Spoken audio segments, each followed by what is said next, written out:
అందరికీ నమస్కారం. ముందుగా ఓం నమః శివాయ అని కామెంట్ పెట్టి లైక్ చేసి సబ్స్క్రైబ్ చేసి మా ఛానల్ని సపోర్ట్ చేయండి ఫ్రెండ్స్. హిందూ ఆచారాల్లో అమావాస్య పౌర్ణమి తిథులకు ప్రత్యేక ప్రాముఖ్యత ఉంటుంది. ముఖ్యంగా పౌర్ణమి రోజున కొన్ని పనులు చేస్తే చాలా మంచిదని నమ్ముతారు. సంవత్సరం చివరిలో వస్తున్న పౌర్ణమి కనుక వచ్చే పౌర్ణమి మరింత ప్రత్యేకం. ఈ రోజున 5 ఆచారాలను పాటిస్తే మీ జీవితంలో కొత్త వెలుగులు చూడవచ్చు. హిందూ ఆచారాల్లో పౌర్ణమి అమావాస్య తిథులకు ప్రత్యేక ప్రాముఖ్యత ఉంటుంది. ముఖ్యంగా పౌర్ణమి రోజును అత్యంత శుభదినంగా పరిగణిస్తారు. పౌర్ణమి రోజు అంటేనే నెలల్లోని మిగిలిన రోజుల కంటే చాలా ప్రత్యేకం.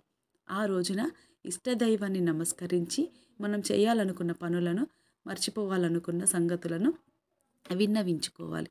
డిసెంబర్ 15న రాబోయే ఈ పౌర్ణమి సంవత్సరంలో ఆఖరిది కావడం విశేషం. దీనిని కోల్డ్ మూన్ అని కూడా అంటారంట. ఈరోజు చంద్రానుగ్రహంతో పాత అలవాట్లను విడిచిపెట్టడంతో పాటు కొత్త పనులను సంకల్పించుకోవడానికి సరైన సమయం. అలా చేసేందుకు ముఖ్యంగా ఈ 5 సాంప్రదాయాలు పాటించాలి. అవేంటంటే పాతవి విడిచిపెట్టడం ఒకటి. దీనికోసం ముందుగా దీపాలు, ధూపం, ఫైర్ ఫిట్ లేదా కాగితాలు కాల్చేందుకు అనువుగా ఉండే ఒక పాత్ర, చిన్న పేపర్ ముక్కలు. చేయాల్సిన పని: ధూపం, దీపాలు అమర్చే విధంగా ఫైర్ ఫిట్ లేదా బాసిన్తో ఒక పవిత్రమైన స్థలాన్ని సిద్ధం చేసుకోండి. గత సంవత్సరాన్ని రివైండ్ చేసుకొని మీ విజయాలను, కష్టాలను, నేర్చుకున్న పాఠాలను జ్ఞాప్తికి తెచ్చుకోండి. మర్చిపోవాలనుకున్న సంగతులను మాత్రమే పేపర్ మీద రాయండి. చెడు అలవాట్లు, హానికరమైన సంబంధాలు లేదా పరిమితమైన ఆలోచనలు ఉన్న పేపర్లను దీపంతో నిప్పు పెట్టి గిన్నెలో వేసి పూర్తిగా కాల్చేయండి. ఇలా చేయడం వల్ల పనికిరాని పాత ఆలోచనలు పోయి కొత్త కోరికలు సాకారం చేసుకునేందుకు మనసుకు ప్రశాంతత దొరుకుతుంది. ఆర్థిక సంపదన ఆహ్వానించడం: దీనికోసం ముందుగా నాణ్యాలు లేదా ఆభరణాలు సిద్ధం చేసుకోవాలి.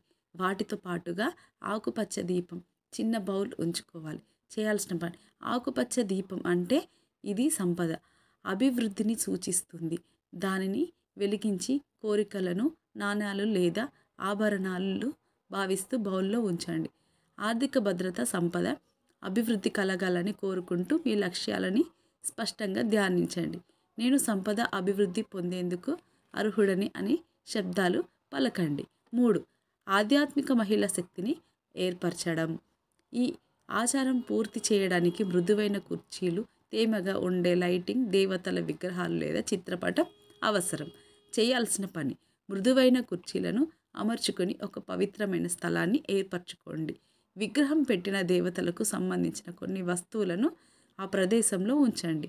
ఆత్మసంతృప్తి కోసం పునరుద్ధరణ, సున్నితత్వం వంటి అంశాలను మననం చేసుకుంటూ ఉండండి. నేను నా అంతరంగ భావాలను విశ్వసిస్తాను అనుకుంటూ కాస్త సమయం గడపండి చాలు. భయాలు, అపోహలను విడిచిపెట్టడం: ఈ ఆచారం పూర్తి చేసేందుకు నీటి బౌల్తో పాటు ఒక నలుపు దీపం, స్వీట్ గ్రాస్ సిద్ధం చేసుకోండి. చేయాల్సిన పని: నీటి బౌల్, నలుపు దీపం, స్వీట్ గ్రాస్ సహాయంతో భయాలు, సందేహాలను విడిచిపెట్టడానికి పవిత్రమైన స్థలాన్ని ఎంచుకోండి. వాటిని గుర్తు చేసుకొని చిన్న చిన్న పేపర్ల మీద రాయండి. ఆ తర్వాత కాగితాలను కాల్చి వాటిని వదిలేయండి. మీకు తొలగిపోవాలనుకుని భావిస్తున్న భయాలను, అపోహలను విడిచిపెట్టేస్తున్నానని అనుకుంటూ సంకల్పించుకోండి. భవిష్యత్తు కోరికలు నెరవేర్చుకోవడం కోసం ఈ సాంప్రదాయం కోసం చిన్న బౌల్, చిన్న గిన్నెలో మొక్క లేదా ఆకు, తెల్లని దీపం తీసుకోవాలి. చేయాల్సిన పని: మీ భవిష్యత్తు లక్ష్యాలను సాకారం చేసుకోవడానికి ఒక తెలుపు దీపం వెలిగించండి. మీరు తీసుకున్న గిన్నెలో మొక్క లేదా ఆకు వేసి కొత్త ప్రారంభాన్ని, స్పష్టతను కోరుకుంటున్నానని సంకల్పించుకోండి. నా కోరికలు సమయానుకూలంగా సహకారం అవుతాయని నేను విశ్వసిస్తున్నానని బయటకు వినిపించేలా పలకండి. మీకు ఈ వీడియో నచ్చితే తప్పకుండా లైక్ చేసి షేర్ చేయండి. మరిన్ని మంచి వీడియోస్ కోసం మా ఛానల్ని సబ్స్క్రైబ్ చేయండి. ధన్యవాదాలు.